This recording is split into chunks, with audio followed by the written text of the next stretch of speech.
Very good afternoon, నమస్తే, welcome to news special drive. నేను Warren. ఈ డీటెయిల్ చూస్తే బనకచెర్ల ప్రాజెక్టు విషయంలో ఏపీకి తెలంగాణ సర్కార్ షాక్ ఇచ్చింది. కేంద్ర జలశక్తి మంత్రి సిఆర్ పాటిల్ ఆధ్వర్యంలో రేపు అత్యున్నత స్థాయి సమావేశం జరగాల్సి ఉంది. ఇందులో AP CM Chandrababu, Telangana CM Revanth Reddy పాల్గొనాల్సి ఉంది. ఇందులో గోదావరి బనకచెర్ల అనుసంధాన ప్రాజెక్టు, పర్యావరణ అనుమతులు, ఇక జల వివాదాలు ప్రధాన అంశాలుగా చర్చిస్తారనే ప్రచారం తెర మీదకు వచ్చింది. ఈ క్రమంలో ఇతర సీఎంలను హాజరు కావాలంటూ కేంద్ర జలశక్తి శాఖ లేఖ రాసింది. సమావేశంలో పాల్గొనే ప్రతినిధుల వివరాలు, అజెండా పంపాలని పేర్కొంది. అయితే బనకచెర్లపై చర్చించాలంటూ ఏపీ సింగిల్ అజెండా ఇచ్చింది. దీనికి తెలంగాణ ప్రభుత్వం అభ్యంతరాలను వ్యక్తం చేసింది. బనకచెర్లపై చర్చ అవసరం లేదంటూ కేంద్రానికి తాజాగా లేఖ రాసి ట్విస్ట్ ఇచ్చింది.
ఇక బనకచెర్ల ప్రాజెక్టు విషయంలో ఏపీకి తెలంగాణ సర్కార్ షాక్ ఇచ్చింది. కేంద్ర జలశక్తి మంత్రి సిఆర్ పాటిల్ ఆధ్వర్యంలో రేపు అత్యున్నత స్థాయి సమావేశం జరగాల్సి ఉంది. ఇందులో AP CM Chandrababu, Telangana CM Revanth Reddy పాల్గొనాల్సి ఉందిగా.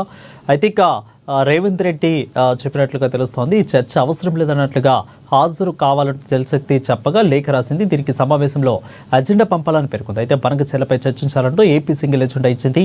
దీనికి తెలంగాణ ప్రభుత్వం అభ్యంతరాన్ని వ్యక్తం చేసింది. బనకచెర్లపై చర్చ అవసరం లేదంటూ కేంద్రానికి తాజాగా లేఖ రాసినట్లుగా ట్విస్ట్ ఇచ్చినట్లుగా తెలుస్తోంది. దీనిపై పూర్తి సమాచారం అందించడానికి మా ప్రతినిధి రమేష్ లైవ్లో సిద్ధపాటుగా ఉన్నారు. రమేష్, చెప్పండి, ఆ పూర్తి డీటెయిల్స్ ఏంటి? ఎందుకు లేఖ రాసి మళ్ళీ దీన్ని వద్దు, అవసరం లేదంటూ చెప్పడానికి గల కారణాలు ఏంటి తెలంగాణ సర్కారు?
రెడ్డిగా బనకచెర్ల ప్రాజెక్టు విషయంలో ఏపీకి తెలంగాణ సర్కార్ షాక్ ఇచ్చింది. కేంద్ర జలశక్తి మంత్రి సిఆర్ పాటిల్ ఆధ్వర్యంలో రేపు అత్యున్నత స్థాయి సమావేశం జరగాల్సి ఉంది.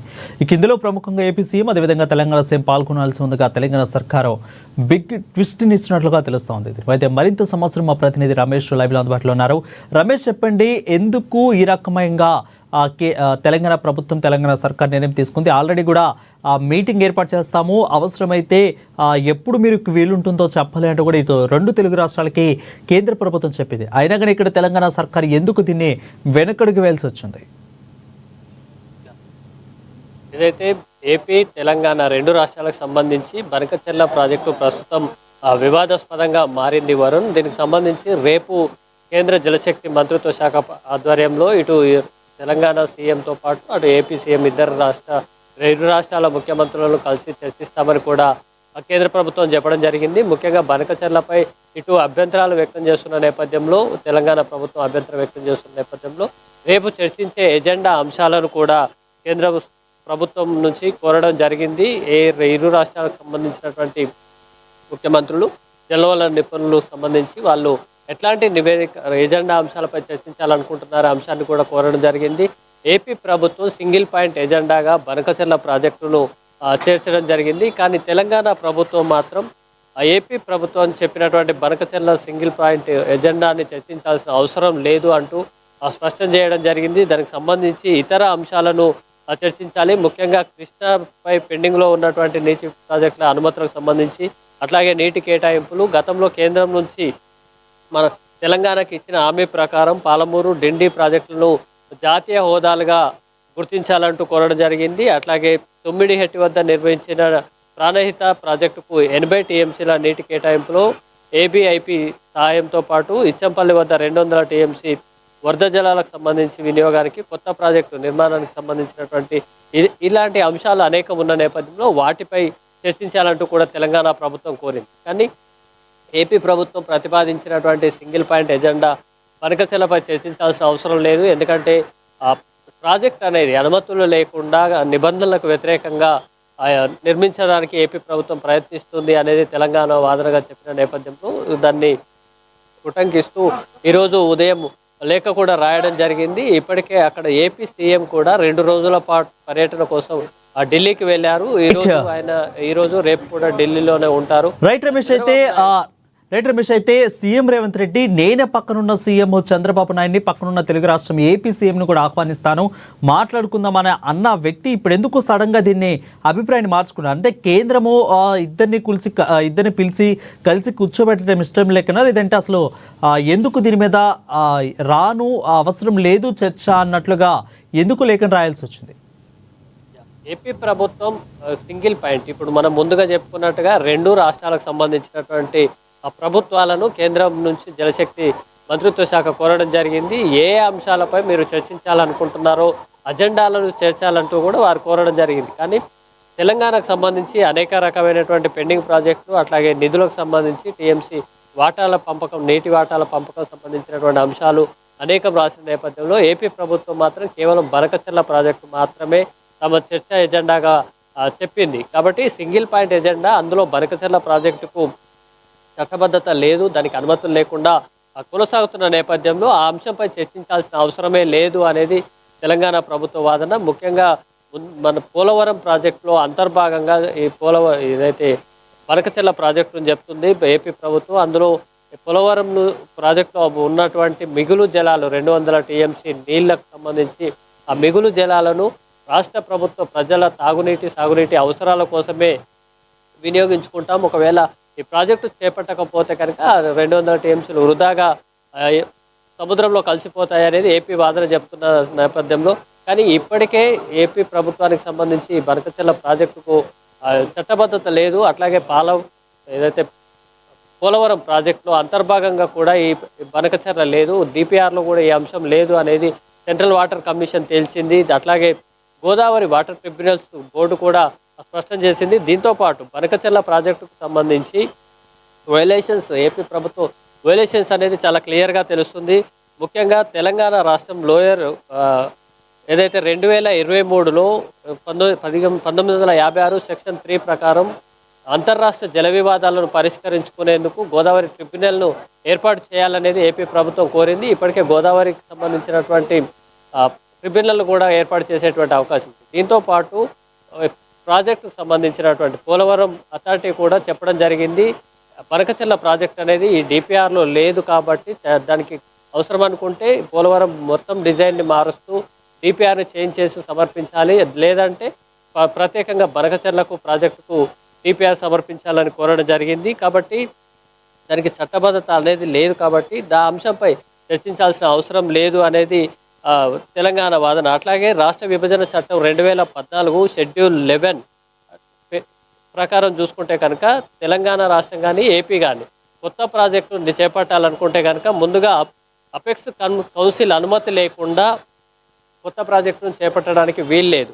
కానీ అపెక్స్ కమిటీలో దీనికి సంబంధించినటువంటి డిపిఆర్ అనుమతులను ఏపీ ప్రభుత్వం తీసుకోలేదు. కాబట్టి నేరుగా క్లాస్ 14 ప్రకారం, క్లాస్ 84 ప్రకారం చూసుకుంటే కనుక కొత్త ప్రాజెక్ట్ డిపిఆర్ను మొదటగా అంటే మనకు ఏపీ తెలంగాణకు సంబంధించి 2 రాష్ట్రాలకు కృష్ణా అట్లాగే గోదావరి 2 బేసిన్లు ఉంటాయి. కాబట్టి ఈ బేసిన్స్కి సంబంధించి ఈ బోర్డులకు ఏదైతే కృష్ణా బేసిన్ నిర్మిస్తే కనుక కృష్ణా వాటర్ బేసిన్కి సంబంధించి ట్రిబ్యునల్కి, లేదా Godavari water basin right Ramesh, ఒకవేళ ఆ చర్చల పరంగా కానీ ఇది కాదు అనుకుంటే మరి తెలంగాణ ప్రభుత్వం ఏ విధంగా ఈ జల వివాదంలో ఉన్న విభేదాలను తొలగించుకోవాలనే ప్రయత్నం చేస్తుంది? ఒకవేళ చర్చల పరంగా కాకపోతే ఇంకే విధంగా సాల్వ్ చేసుకోవాలని చూస్తుంది?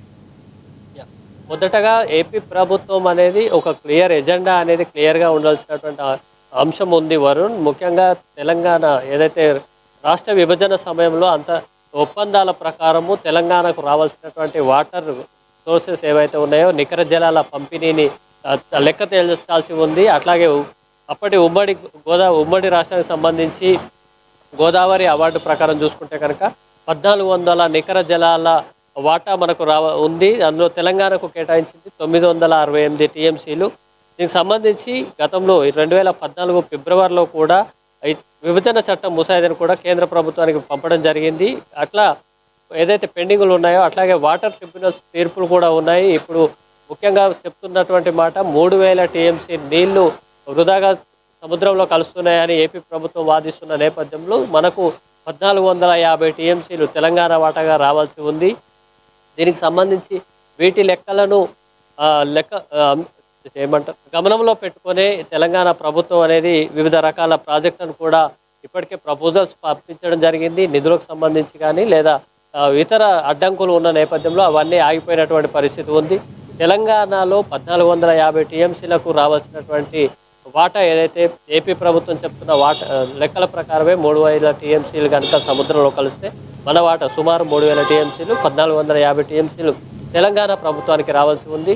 దీనికి సంబంధించి మిగులు జలాల లెక్కల ప్రకారమే రంగారెడ్డి జిల్లాలో సంబంధించినటువంటి ఆ ప్రాజెక్టులను కొన్నిటిని ప్రతిపాదించడం జరిగింది. వీటన్నిటికీ అనుమతులు ఇస్తే తప్ప ఇది ఒక ఏపీ ప్రభుత్వంతో చర్చించేందుకు కూడా తెలంగాణ ప్రభుత్వం సుముఖంగా లేనట్టు కనిపిస్తుంది. Right, thank you Ramesh for the clear updates.